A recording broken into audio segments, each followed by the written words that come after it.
شروع اللہ کے نام سے جو بڑا مہربان نہایت رحم والا ہے۔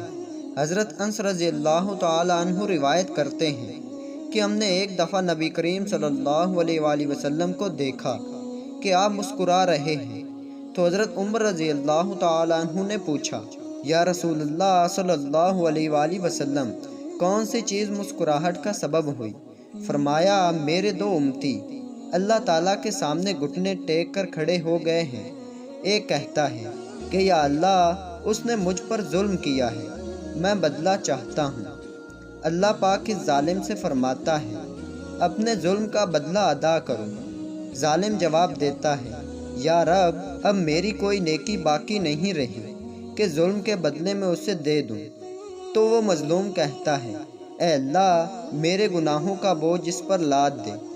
یہ کہتے ہوئے نبی کریم صلی اللہ علیہ وآلہ وسلم آپ دیدہ ہو گئے اور فرمانے لگے، وہ بڑا ہی سخت دن ہوگا۔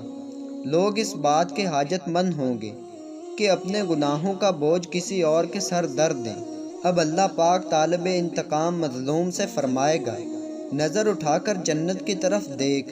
وہ سر اٹھائے گا، جنت کی طرف دیکھے گا اور عرض کرے گا، یا رب، کیا یہ کس نبی، کس صدیق اور شہید کے ہیں؟ اللہ تعالیٰ فرمائے گا، جو اس کی قیمت ادا کرتا ہے اس کو دے دیے جاتے ہیں۔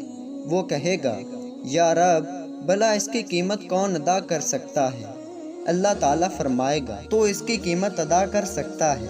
اب وہ عرض کرے گا، یا رب، کس طرح؟ اللہ جل شان ارشاد فرمائے گا، اس طرح کہ تو اپنے بھائی کو معاف کر دے۔ وہ کہے گا، یا رب، میں نے معاف کیا۔ اللہ پاک فرمائے گا، اب تم دونوں ایک دوسرے کے ہاتھ تھامے جنت میں داخل ہو جاؤ۔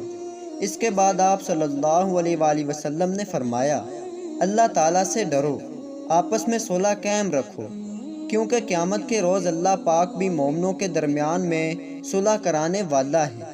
تو دوستوں، امید کرتا ہوں یہ ویڈیو آپ دوستوں کو اچھی لگی ہوگی۔ اگر ویڈیو اچھی لگی ہو تو چینل کو سبسکرائب کریں۔